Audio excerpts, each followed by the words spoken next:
మహాగణాధిపతయే నమః. ఓం గురుభ్యో నమః. ఓం శ్రీమాత్రే నమః.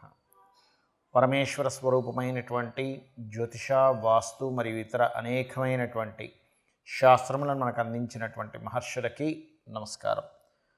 హయగ్రీవ హయగ్రీవ హయగ్రీవేతి యో వదేత్ తస్య నిస్సరతే వాణి జహ్నుకన్యా ప్రవాహవత్. అరుణాం కరుణాతరంగితాక్షీం ధృతపాశాంకుశపుష్పబాణచాపాం అనిమాదిభిరావృతాం మయూకైః అహమిత్యేవ విభావయే భవానీం. శ్రీమాత్రే నమః. ఓం పితృదేవతాభ్యో నమః.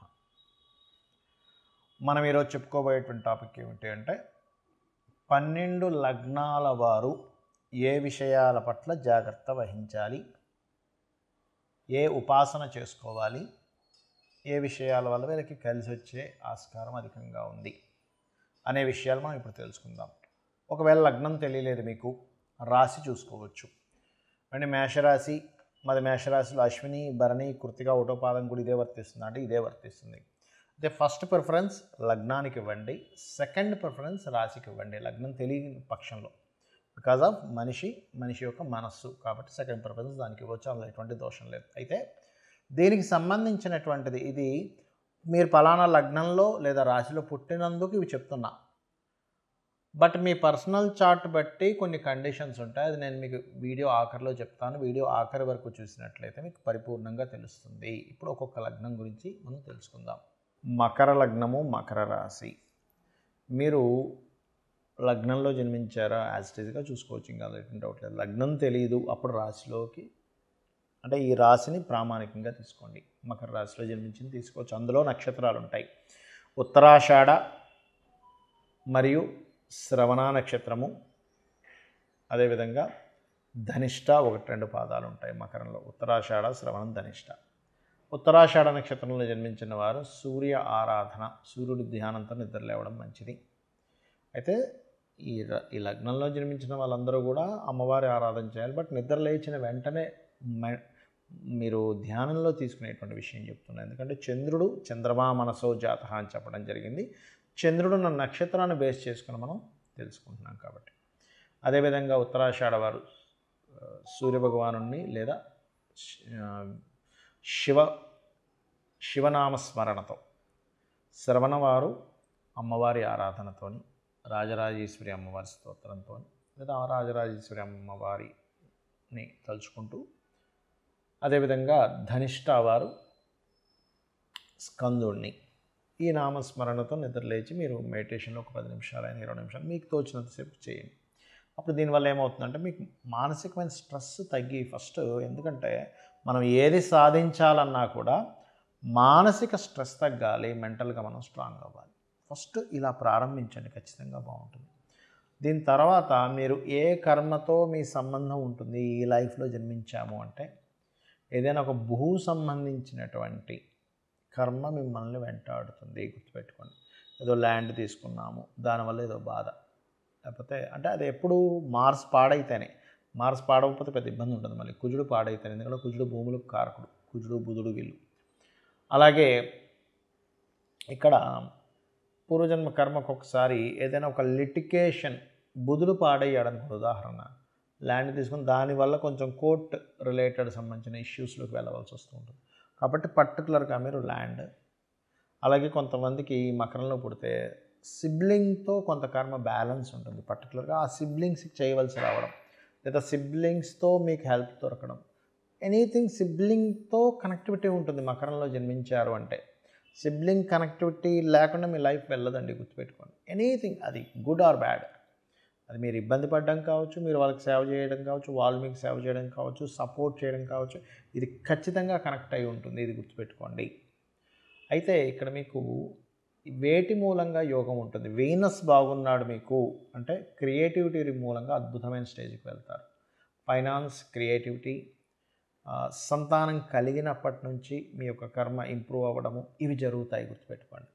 అయితే మీరు ఏ నామస్మరణ చేయాలి? ఎక్కువగా అమ్మవారి నామస్మరణ, ఓం శ్రీమాత్రే నమః, లేదా ఒకటే గుర్తుపెట్టుకోండి, మీరు లలితా సహస్రనామాలు చేస్తే అద్భుతమైన ఫలితాలు మీకు లభిస్తాయి. ఇప్పటి వరకు మనం ఏదైతే చెప్పుకున్నామో మీది గనక పలానా లగ్నం అయితే పలానా విషయాలు జాగ్రత్తగా ఉండండి అని, పలానా ఉపాసన చేయండి అని, లేకపోతే పలానా విషయాలు మీకు అందిపుచ్చుకుంటారని, మీ లైఫ్లో ఈ విషయాల్లో బాగుంటుంది మనం ఏవైతే చెప్పుకున్నామో ఇవన్నీ కూడా మీ లగ్నం బేస్ చేసుకొని దీన్ని స్థిరంగా ఉండేటువంటి కారకత్వాలు అంటారు. అంటే పలానా లగ్నంలో పుట్టాము అంటే పంచమాధిపతి రవి అవుతాడు మేషంలో పుడితే, లేదా వృషభంలో పుడితే పంచమాధిపతి బుధుడవుతాడు, అదే మిథునంలో పుడితే పంచమాధిపతి శుక్రుడు అవుతాడు, లేకపోతే లగ్నాధిపతి బుధుడవుతాడు. ఇట్లా కొన్ని కాంబినేషన్స్ బట్టి చెప్పుకుందాం. మరి పర్సనల్ చార్ట్లో ఇది ఏమైనా మార్పు వస్తుందా అంటే ఖచ్చితంగా పర్సనల్ చార్ట్ దగ్గరికి వచ్చేసరికి మార్పు వస్తుంది. ఎలాగా అంటే చెప్తాను చూడండి. ఇప్పుడు టీటీ ఇంజెక్షన్ ఉంది. టీటీ ఇంజెక్షన్ ఏదైనా సెప్టిక్ అయితే వేస్తారు. ఇప్పుడు ఆ ఇంజెక్షన్ అందరికీ పడదు.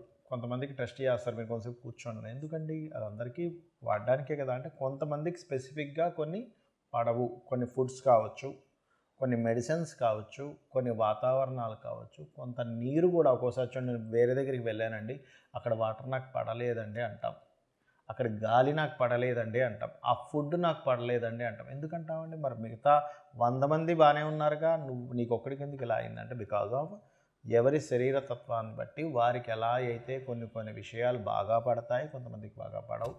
అదేవిధంగా సబ్జెక్ట్స్ కూడా చూడండి, 40 మంది పిల్లల్ని కూర్చోబెట్టి టీచర్ చెప్తే అందులో ఒకరికి అద్భుతంగా అర్థమవుతుంది, కొంతమందికి అసలు సబ్జెక్ట్ అర్థం కాదు. ఎందుకు? మరి అందరికీ ఒకలాగే చెప్పింది కదా టీచర్ అంటే బికాజ్ ఆఫ్ వాళ్ళకున్నటువంటి అవగాహన, వాళ్ళకున్న ఇంట్రెస్టు, ఇవన్నీ మనం బేరేజ్ చేసుకుంటాం. అంటే పర్సనల్గా ఉండే వాళ్ళ తెలివితేటలు కానీ వాళ్ళకుండే శరీరతత్వాన్ని బట్టి వాళ్ళకి తెలుస్తూ ఉంటుంది. అలాగే మీ జన్మజాతకంలో ఉండే కాంబినేషన్స్ ఇప్పుడు నేను చెప్పినవి ఏవైతే ఉన్నాయో కొంతవరకు అది మారుస్తూ ఉంటుంది. అంటే ఉదాహరణకి నేను మీకు మేషలగ్నం వారికి అప్పుల విషయంలోనే మెయిన్గా జాగ్రత్తగా ఉండాలని చెప్పాను. కానీ వారి జన్మజాతకంలో కొంచెం బుధుడు బాగున్నాడు అనుకోండి, అప్పుడు అంత ప్రమాదం రాదు. లేదా బుధుడు ఇంకా పాడైపోయాడు ఉదాహరణకి, అప్పుడు ఇంకా ఎక్కువ ప్రభావం వస్తుంది. సో ఇలాంటివి చూసుకోవాలి. అంటే ఏమిటి? నేను ఏదైనా ఆరోగ్యం గురించి చెప్పానంటే మీ జాతచక్రంలో రవిని చూసుకోండి. రవి బాగున్నాడంటే మీరేం కంగారు పడక్కర్లేదు. రవి కనుక పాడేయాడంటే ఇంకొంచెం జాగ్రత్తగా ఉండాలి. మానసిక విషయాల గురించి చెప్పాను. చంద్రుడు బాగున్నాడు, ఎక్కువ కంగారు అక్కర్లేదు. చంద్రుడు పాడయ్యాడు, అప్పుడు మీరు ఏ బియ్యం దానం ఇవ్వడమో చేయండి. అలా కాకుండా యాక్సిడెంట్సో లేకపోతే భూ వివాదాలు ఎక్కువగా ఉంటాయి ఈ లగ్నం వారికి అని చెప్పాను అనుకోండి, అప్పుడు మీరు చేయవలసింది ఏంటంటే కుజుడు బాగున్నాడా టెన్షన్ ఏం పెట్టుకోకండి. కుజుడు పాడైతే అప్పుడు మీరు కందులు దానంగా ఇవ్వడం, సుబ్రహ్మణ్యేశ్వర స్వామి ఆరాధన చేసుకోవడం, వారాహి అమ్మవారి ఆరాధన చేసుకోవడం చేయండి. అదేవిధంగా బుధుడు పాడయ్యాడు, అప్పుడు విష్ణు సహస్రనామాలు బాగుంటే ఏం టెన్షన్ పడక్కర్లేదు. అంటే ఇప్పుడు నేను చెప్పినటువంటివి ఏవైతే ఉన్నాయో గ్రహం కనుక బాగుంది, ఆ రాసులు కనుక బాగున్నాయి, టెన్షన్ పడకండి. ఆ రాసులు బాగోలేవండి, ఆ గ్రహం పాడైంది, మరింత ఎక్కువ జాగ్రత్త తీసుకోండి అని నేను మీకు ఒక క్లారిటీ ఇస్తున్నాను. అదేవిధంగా గురువు అయితే శనగలు దానంగా ఇవ్వడం, గురువులు అంటే ఏదైనా బంగారానికి సంబంధించినటువంటి టీచింగ్ లైన్స్ సంబంధించిన విషయాల్లో కొంత జాగ్రత్తగా ఉండాలి. శుక్రుడైతే వివాహ సంబంధించిన విషయాల్లోని, శని భగవానుడైతే మీరు చేసే జాబ్ రిలేటెడ్ సంబంధించిన విషయాల్లోని, హెల్త్ విషయాల్లోని, రాహు అయితే విదేశాలకు వెళ్ళి అక్కడ ఉండేటువంటి విషయాల్లోని, కేతు అయితే కొంత ఆధ్యాత్మికత లేదా కొంత వైరాగ్య సంబంధించిన కొంతమందికి వస్తుంటుంది. అది పర్టికులర్గా ఏంటంటే కొన్నిసార్లు అయ్యో ఇటువంటి వైరాగ్యం ఈ సమయంలో రావడం ఏమిటి అనుకుంటూ ఉంటాం. ఏది మన మహాభారతంలో ఆ యొక్క యుద్ధం జరిగే సమయంలో అర్జునుడికి వచ్చినట్టు, అంటే ధర్మాన్ని వీడి ఒక రకమైన వైరాగ్యం. అప్పుడు కృష్ణుడు లాంటి వాడు మనకు కావాలి. ఆ శ్రీకృష్ణ పరమాత్మ యొక్క భగవద్గీత ఎవరైతే వింటారో ఈ వైరాగ్యం కూడా తగ్గుతుంది. సో నేను చెప్పినటువంటివి పర్సనల్ చార్ట్లోకి వచ్చినప్పుడు కొంత మార్పు వస్తుంది అనేటువంటి విషయాన్ని మీరు అర్థం చేసుకుంటూ నేను చెప్పినటువంటి పరిహారాలు మీరు చేసుకొని ఆ పితృదేవతల అనుగ్రహం కూడా పొంది లలితాంబిక అమ్మవారి యొక్క అనుగ్రహం కూడా పొందాలని మనస్ఫూర్తిగా కోరుకుంటూ మీ యొక్క జీవితాలు మరింత ఉజ్వలంగా మరింత సక్సెస్ఫుల్గా సాగాలని మనస్ఫూర్తిగా కోరుకుంటూ శ్రీమాత్రే నమః.